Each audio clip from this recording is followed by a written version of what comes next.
Hello students.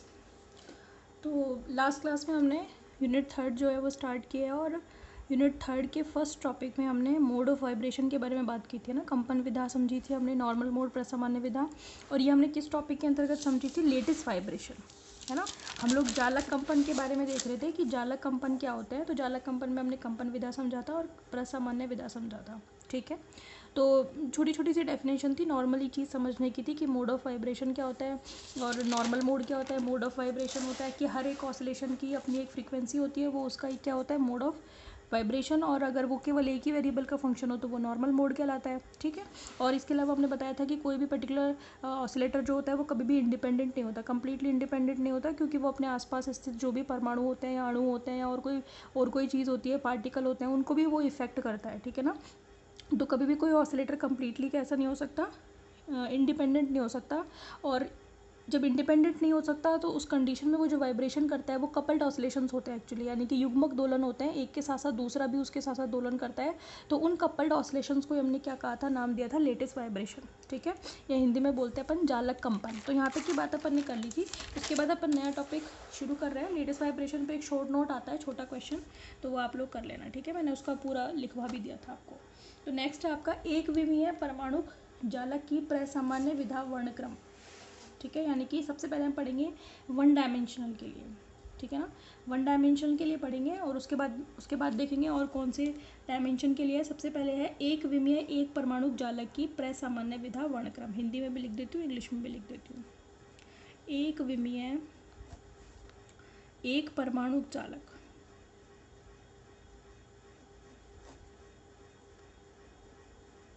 की प्रसामान्य विधा। अब प्रसामान्य विधा तो हम जानते ही हैं क्या होती है, प्रसामान्य विधा वर्णक्रम, ठीक है। Normal mode spectrum of a one dimensional mono atomic lattice. अब मोनो एटॉमिक का क्या मतलब है, कैसे मोनो एटॉमिक लेटिस बनेगा, वो सब हम समझेंगे, ठीक है। अच्छा, एक चीज़, जो भी आपका टॉपिक है ना वही पर्टिकुलर एक क्वेश्चन है, ठीक है। लेकिन फिर भी मैं क्या करूँगी, अब की बार जैसे अपना पेपर कंप्लीट होगा तो मैं क्वेश्चंस की एक आपके लिए क्वेश्चन की फॉर्म में ही सॉल्यूशंस लेकर के आऊँगी। मतलब वहाँ पे आपको बताऊँगी कि पेपर में आपका क्वेश्चन कैसे आएगा, आपको उसको कैसे अटेम्प्ट करना है, उसका सॉल्यूशन कहाँ से कहाँ तक और किस तरीके से दोगे आप, ठीक है। तो ये एक तरीके की वो क्वेश्चन सीरीज़ हो जाएगी, वो कंप्लीट पेपर पर बेस्ड होगी। या तो आप कहोगे तो यूनिट वाइज ले लेंगे अपन कि हर यूनिट वाइज क्या क्या क्वेश्चन बन सकते हैं, है ना। एक तरीके का गैस पेपर हो जाएगा वो। और मैक्सिमम क्वेश्चन वही आते हैं जो लगभग 8 से 10 साल में, मैंने बोल भी रखा है आपको कि 8 से 10 साल के प्रीवियस ईयर के पेपर अटैम्प्ट करोगे तो उनमें आपको मैक्सिमम क्वेश्चन मिल जाते हैं, ठीक है। लेकिन थोड़ा बहुत हेर फेर ये हो जाता है कि क्वेश्चन छोटे को बड़ा है, बड़े को छोटा कर देते हैं, और या थोड़ा बहुत इधर उधर करके दे देते हैं। तो वो आपकी समझ के ऊपर होता है कि आप उसको कैसे अटैम्प्ट करोगे ना। तो वही सब चीज़ बताने के लिए, ताकि पेपर में आपको समस्या ना आए, तो एक अपन क्वेश्चन सीरीज़ ले लेंगे, यूनिट वाइज ले लेंगे, चाहे तो मिक्सअप ले लेंगे, पूरे कंप्लीटली पेपर के बेसिस पे ले लेंगे, जैसा आप कहोगे वैसा कर लेंगे, ठीक है। और ताकि आपको क्वेश्चंस की भी समझ होगी कि क्वेश्चन कैसे आएंगे, क्योंकि टॉपिक समझना आसान होता है लेकिन जनरली बच्चों को दिक्कत कहाँ आती है, पेपर अटैम्प्ट करने में उनको समझ में नहीं आता कि क्वेश्चन आया कहाँ से, ठीक है ना। तो वो प्रॉब्लम ना फेस करनी पड़े, तो उस पर भी अपन लोग काम करेंगे। पहले अपन ये कंप्लीट कर लेते हैं, ठीक है। और अगर आप ये क्लासेस ईमानदारी से लेते जा रहे हो ना, स्टार्टिंग से लेकर अब तक की सारी, तो आपको फिर वो क्वेश्चन करने में कोई दिक्कत नहीं आएगी, आपको खुद को समझ में आ जाएगा कि कहाँ से कहाँ तक करना है, ठीक है ना। तो हर एक टॉपिक को ठीक से पढ़ना ज़रूरी है। कोई बच्चा अगर बीच से क्लिक कर रहा है तो वो पहले पुरानी वीडियोस जा कर के देखो। आप खुद के साथ ईमानदार रहो, स्टार्टिंग से अपना सारा पूरा कंप्लीट रेडी करके रखो विद नोट्स समझ के, ठीक है। तो फिर आपको क्वेश्चन करने में कहीं कोई दिक्कत नहीं आने वाली है। हमें दिक्कत पता तब आती है जब अपन शॉर्टकट अपनाने की सोचते हैं। अपन सोचते हैं कि अपन आधे यूनिट कर जाएंगे, एक यूनिट कर जाएंगे, जैसे कि जहाँ से कर जाएंगे, तो फिर ऐसे फिर चीज़ें नहीं बनती हैं, है ना। तो आप, मेरी तो यही है कि आप स्टार्टिंग से चीज़ों को तरीके से करें। देखें, normal mode spectrum of a one dimension monoatomic lattice. Monoatomic lattice या जिसको अपन एक परमाणु जालक कह रहे हैं, उसका क्या मतलब है? एक परमाणु जालक का मतलब ये है कि एक ऐसा लेटिस होगा आपके जिसमें बहुत सारे एटम होंगे, लेकिन वो सारे एटम एक ही तरीके के होंगे। मेरी बात समझ रहे हो? एक परमाणु जालक का मतलब ये कतई नहीं है कि उसमें एक ही परमाणु है। एक परमाणु जालक का मतलब ये है कि उसमें परमाणु तो बहुत सारे हैं लेकिन वो एक ही तरीके के हैं, तो वो मोनो एटॉमिक है। जैसे जैसे मान लो कि मेरे पास कोई पर्टिकुलर यूँ समझ लो कॉपर की एक शीट है, मतलब वो कॉपर का एक लेटिस हो गया। तो वो उसमें सारे के सारे एटम जो होंगे वो कॉपर के होंगे। जैसे सपोज करो ये एक शीट है और ये किसकी बनी हुई है, कॉपर की। अब इसका मतलब ये थोड़ी ना है कि इसमें एक ही अणु है या एक ही परमाणु है कॉपर का, इसका मतलब है बहुत सारे हैं, लेकिन वो सभी परमाणु किसके हैं, कॉपर के ही हैं। समझ में आ गई। तो मेरे पास ऐसा ही एक वन डायमेंशन लेटिस है। वन डायमेंशन का मतलब उसमें पार्टिकल, जैसे ये तो शीट थी, ये तो टू डायमेंशन में आ गई, तो इसकी बात अपन नहीं कर रहे, हम लोग ये बात कर रहे हैं कि मेरे पास एक ऐसा लेटिस है जिसपे सारे एटम एक ही तरीके के तो हैं, लेकिन वो सारे कैसे हैं, एक ही डायमेंशन में है, यानी कि एक लाइन में अरेंज है सारे के सारे एटम। तो ऐसा ही एक मैंने लेटिस कंसिडर कर लिया। इसमें मैंने कुछ एटम्स कंसीडर कर लिए और ये सारे मैंने कैसे अरेंज किए हैं, एक ही लाइन में। समझ में आ रही है आपको। तो ये एक ऐसा मेरे पास क्या है, लेटिस है।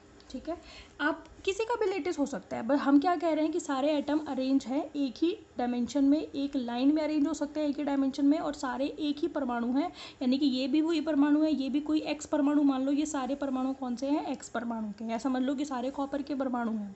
समझ में आ गए। तो ये मेरे पास एक एन नंबर ऑफ एटम्स मैंने कंसिडर कर लिए। एन नंबर है आपके सामने तो 7 दिख रहे होंगे, लेकिन ये एन नंबर मैंने मान लिया किसी भी लेटिस में, और मैंने कंसिडर कर लिया कि ये कोई nth पार्टिकल है। ठीक है, ये n+1वां पार्टिकल है, ये n+2वां है, और ये n+3वां पार्टिकल है, वो उसी लेटिस में पर्टिकुलर में। n से पहले कौन से होंगे, n-1 होंगे, n-2 होंगे, n-3 होंगे। बात समझ में आ गई। ठीक है, ये सभी जो हैं एक दूसरे से इक्वल डिस्टेंस पर हैं। ये भी बात समझने की है कि मेरे पास एक वन डायमेंशन लेटिस है जिसमें सारे परमाणु एक जैसे हैं, एक ही तरीके के हैं। कॉपर के हैं तो कॉपर के हैं, निकल के हैं तो निकल के हैं, या मैंने कोई गैस ली है तो पर्टिकुलर, पर गैस को तो अपन वन डायमेंशन में इंक्लूड नहीं कर सकते ना, लेटिस की बात कर रहे हैं अपन। तो कॉपर है तो कॉपर, आयरन है तो आयरन, निकल तो निकल, सारे के सारे आइटम एक पर्टिकुलर चीज़ के बने हुए हैं। ठीक है, सभी एक दूसरे से कैसे हैं, इक्वी डिस्टेंस, यानी कि सभी के बीच की डिस्टेंस कितनी है, स्मॉल ए है। ये भी ए है। ठीक है, यहाँ से यहाँ तक ये भी ए है। सारे कैसे हैं, इक्वी डिस्टेंट है, और मैंने मान लिया कि वो डिस्टेंस उनके बीच की कितनी है, स्मॉल ए है। बात समझ में आ गई। ये कब है, विराम अवस्था, यानी कि ये इक्विलिब्रियम स्टेट है, इक्विलिब्रियम स्टेट, या इसको हम कह सकते हैं विराम अवस्था, यानी कि अभी पार्टिकल्स ने कंपन करना स्टार्ट नहीं किया है। कंपन, या वही बात कर रही हूँ मैं, लेटेस्ट वाइब्रेशन जो मैंने आपको समझाया था। तो अभी इस लेटेस्ट में जितने भी एटम्स हैं वो सारे कैसे हैं, विरामावस्था में या साम्य अवस्था में हैं, इक्विलिब्रियम स्टेट में। उसके बाद क्या हुआ कि इन एटम्स ने कंपन करना स्टार्ट किया। कंपन करने का मतलब यह है कि इन्होंने अपनी माध्यावस्था के इर्द गिर्द मोशन करना शुरू किया। कंपन कह लो या ऑसिलेशन कह लो, बातें की, दोलन करना शुरू किया। तो उन्होंने अपनी पर्टिकुलर माध्यावस्था या विरामावस्था जो है उसके पहले एक बार इधर और एक बार इधर कंपन किया, तो उसको अपन क्या कहेंगे, वो कंपन अवस्था कहलाएगी। अब देखो, हर पार्टिकल कंपन करेगा। जैसे ये वाला पर्टिकुलर पार्टिकल जब कंपन करेगा, nth पार्टिकल को लेकर के चलेंगे, तो ये इधर जाएगा और एक बार इधर भी जाएगा। तो इसका मतलब ये अपने नेबरहुड के एटम्स को भी इफेक्ट करेगा। तभी तो हमने कहा था कि कभी भी कोई पार्टिकल इंडिपेंडेंटली कंपन नहीं कर सकता, इंडिपेंडेंटली वाइब्रेट नहीं कर सकता, वो हमेशा अपने आसपास के पार्टिकल्स को इफेक्ट करेगा। हालांकि ये पर्टिकुलर पार्टिकल जो है वो अपने लेटिस में स्थित सारे एटम्स को इफेक्ट करेगा, क्योंकि जब ये इसको इफेक्ट करेगा तो ये भी कंपन करेगा, ये इफेक्ट करेगा, फिर इसको भी करेगा। तो इस तरीके से एक चेन बनेगी, सारे पार्टिकल्स एक दूसरे को इफेक्ट करेंगे, और वो मोशंस कैसे कहलाएंगे, कपल्ड मोशन। लेकिन अगर मैं इस पर्टिकुलर nth पार्टिकल की बात करूँ तो ये सबसे ज़्यादा इफेक्ट करेगा अपने बिल्कुल नियरेस्ट नेबर को, यानी कि ये n+1 को सबसे ज़्यादा इफेक्ट करेगा, फिर किसको करेगा, n-1। उसके बाद अगर आगे के पार्टिकल इफेक्ट होंगे भी ना, तो वो इसकी वजह से कम होंगे। वो जैसे ये n-1 n-2 वाला n-1 से ज़्यादा इफेक्ट होगा। ठीक है, n-2 n-3 से ज़्यादा इफेक्ट होगा। तो सबसे ज़्यादा हाईएस्ट जो इफेक्टेड पार्टिकल होगा n के द्वारा, वो कौन होंगे, n+1 और n-1। तो इसी को कंसिडर करके चलेंगे। हालांकि हर पार्टिकल सभी को इफेक्ट करेगा, लेकिन जैसे जैसे पार्टिकल से पड़ोसी दूर होते जाएंगे तो उनका इफेक्ट भी धीरे धीरे कंपन का क्या होता जाएगा, कम होता जाएगा। मेरे एक एक शब्द को ध्यान से सुनना जो मैं बोल रही हूँ। ठीक है, तो हर पार्टिकल हर किसी को इफेक्ट करेगा, लेकिन सबसे ज़्यादा अपने नियरेस्ट नेबर को इफेक्ट करेगा। तो अपन जो हमारा डेरिवेशन आगे बढ़ाएंगे वो ये कंसिडर करके चलाएंगे कि ये पर्टिकुलर एन पार्टिकल बाकियों को नगण्य विस्थापित करता है या प्रभावित करता है, केवल किसको ज़्यादा प्रभावित करता है, n-1 और n+1 को मैक्सिमम इफेक्ट करता है। बात समझ में आ गई मेरी। तो पहले एक बार इनको फटाफट लिख लेते हैं, फिर अपन डेरिवेशन कंटिन्यू करेंगे। ठीक है, तो लिखेंगे, consider a lattice of n atoms according to diagram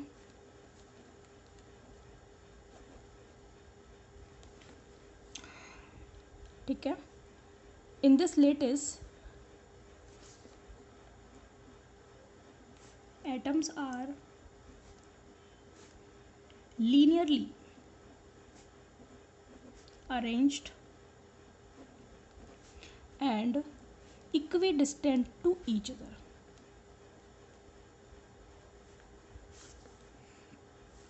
consider यहाँ पे एक करेक्शन कर लेना, monoatomic. Consider a monoatomic lattice or n atoms of n atoms according to diagram. In this lattice, atoms are linearly arranged and equidistant to each other. Let this distance is small a. ये सब लिखने में कोई दिक्कत थोड़ी, भाई जैसा जैसा हमने डायग्राम में समझाया है वो हमें अपनी लैंग्वेज में लिख देना है, ठीक है ना. बुक की लैंग्वेज को रटने की या कहीं से नोट्स मिल गए तो उनकी लैंग्वेज को रटने की कोशिश मत करो. आप चीज़ों को समझो. अगर आप पूरा फिनोमेना ठीक से समझ पा रहे हो तो आपको लिखने में कोई समस्या नहीं आएगी, आप उसको अपनी लैंग्वेज में लिख सकते हो, ठीक है. तो यहाँ पर हमने बता दिया कि मैंने बोला क्या है, माना कि एक परमाणु स्मॉल एन एटम से बना हुआ एक परमाणु जालक है चित्रानुसार, जिसमें जालक के जो परमाणु हैं वो एक दूसरे से एक ही रेखीय रूप से कैसे है, व्यवस्थित है तथा एक दूसरे से परस्पर एक समान दूरी पर स्थित है. माना कि वो दूरी कितनी है, स्मॉल ए है, ठीक है. उसके बाद हम क्या बताएंगे, एवरी पार्टिकल, चलो ऐसे लिख देते हैं, every particle of this lattice will behave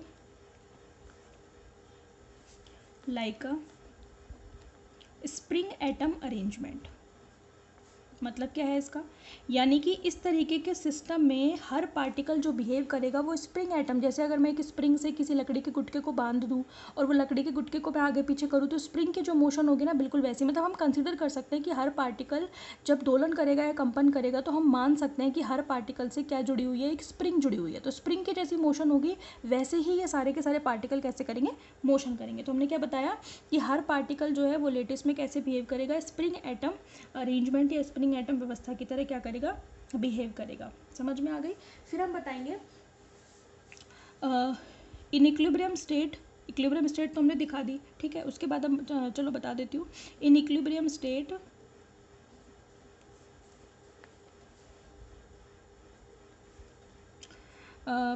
all particles are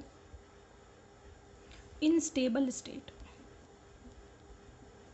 सभी कैसे होंगे, रुके हुए होंगे, विरामावस्था में होंगे, ठीक है. फिर हम लिखेंगे but when particle vibrates, when particles vibrate then they will move back and forth. Back and forth मतलब आगे पीछे, back and forth to their equilibrium condition. मैंने क्या कहा, मैंने ये कहा कि जब पार्टिकल साम्यावस्था में होते हैं तो वो विरामावस्था में होते हैं, जब पार्टिकल कंपन करना शुरू करते हैं तो वो अपनी माध्यावस्था के आगे पीछे क्या करते हैं, गति करते हैं, ठीक है. फिर हम बताएंगे कंसीडर, अच्छा पहले मैं माध्यावस्था कंपनावस्था वाली भी दिखा देती हूँ कि पहले पार्टिकल मैंने ये कौन सी स्टेट दिखाई, ये थी इक्विलिब्रियम स्टेट. अब आप कंपन अवस्था भी देखिए कि जब कंपन करेंगे तो क्या करेंगे. कंपन करेंगे तो ये पहला पार्टिकल है, ठीक है. इसी तरीके से सारे पार्टिकल्स को अरेंज कर दीजिए आप.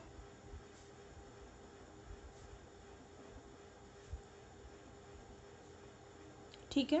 तो अब क्या होगा, हर पार्टिकल, ये हमारा कौन सा पार्टिकल है, nth पार्टिकल है, ये n+1, ये n+2, ये n+3, ये n-1, ये n-2 और ये n-3. इस तरीके से पार्टिकल है.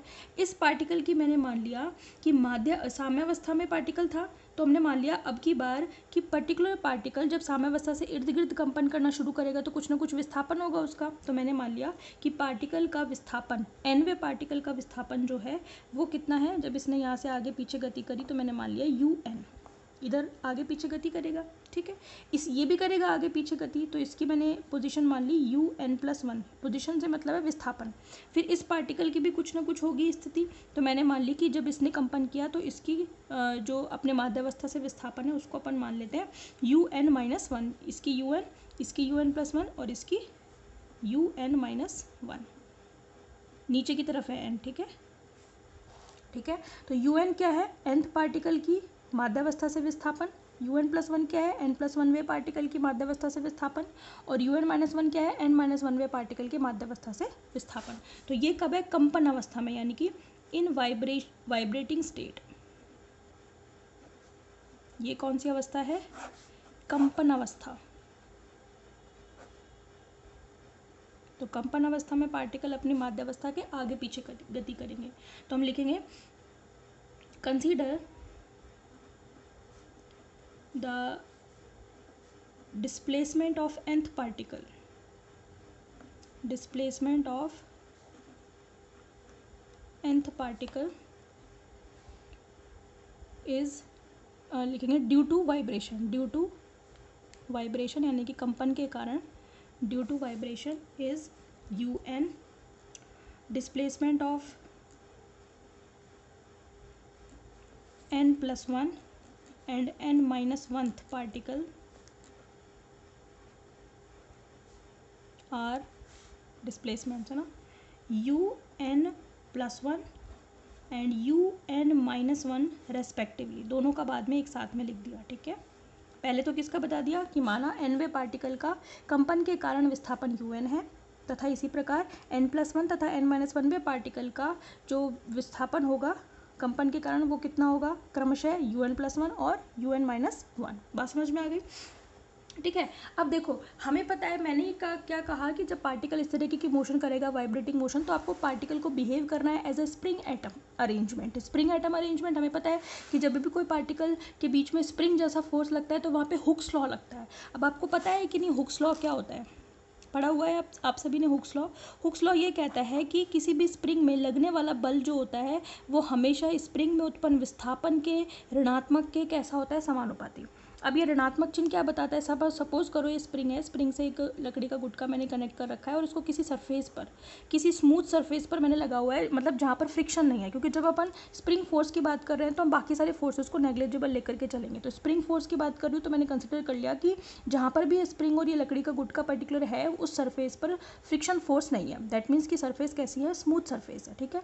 तो जब आप स्प्रिंग में आगे पीछे करोगे, जैसे सपोज करो मैंने स्प्रिंग को एक्सपेंड किया, मतलब मैंने खींचा, फोर्स इधर लगाया, ठीक है, फोर्स इधर लगाया, ठीक है, तो विस्थापन कहाँ हुआ, विस्थापन आपने इधर लगाया, इधर की तरफ, तो फोर्स स्प्रिंग में कहाँ क्रिएट होगा, पहले तो मैंने एक फोर्स लगाया इस स्प्रिंग को खींचने के लिए जिससे विस्थापन क्रिएट हुआ।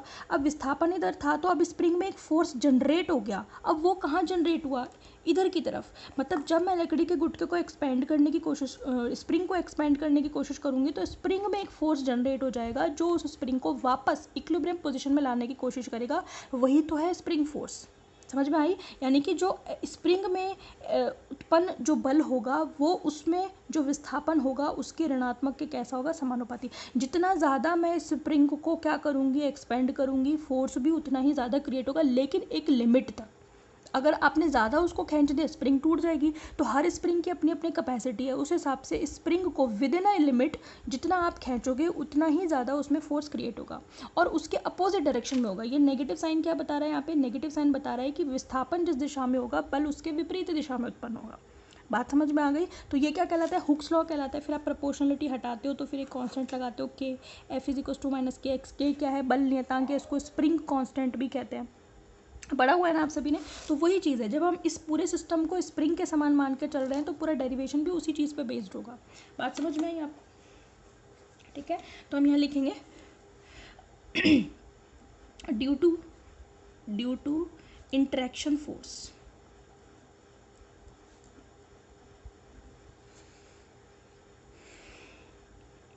Particles will behave like a spring atom arrangement, ठीक है।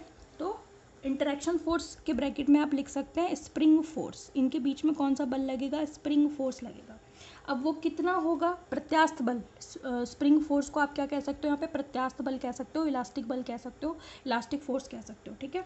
कितना होगा, F is equal to minus k x, अभी तो बताया यहाँ पे F is equal to minus k क्या है, बल नियतांक। लेकिन हमने यहाँ पे स्प्रिंग तो कहीं पे यूज़ की नहीं है, यहाँ पे स्प्रिंग कांस्टेंट के तो हम यूज़ नहीं ले सकते, तो के की जगह पर अपन लेके चलेंगे बीटा। वो बीटा क्या कहलाएगा, लेटेस्ट कांस्टेंट कहलाएगा। बात समझ में आ गई। वहाँ पे स्प्रिंग कांस्टेंट की बात करें थे, लेकिन हम यहाँ पे लेटेस्ट की बात करें तो हम यहाँ पे क्या बोलेंगे, लेटेस्ट कांस्टेंट। तो फोर्स कितना होगा, इंटरैक्शन फोर्स कितना होगा, तो सबसे पहले हम बताएंगे कि प्रत्यास्थ बल, देखो ये एनवा पार्टिकल जो है पहले बल लगाएगा n+1 और n-1 वे पर, फिर n+1 भी लगाएंगे, ठीक है, इसके ऊपर, और n-1 भी किसके ऊपर, इसके ऊपर। तो कुल मिलाकर ये तीनों पार्टिकल एक दूसरे के साथ क्या करेंगे, इंटरेक्ट करेंगे। ये भी आगे पीछे मूव करेगा, एक दूसरे को इफेक्ट करेगा, n+1 भी आगे पीछे मूव करके इफेक्ट करेगा, n-1 भी इफेक्ट करेगा। समझ में आ गई। तो कुल मिला के हम इन तीनों का ही इंटरेक्शन देखना है। अब आप ऐसा मत करना कि n-2 को बीच में ले आओ, ठीक है ना, ऐसा मत करना कि n+2 को बीच में ले आओ। इंटरेक्शन हमें देखना है इन तीनों के बीच में, n का इफेक्ट इन दोनों पर,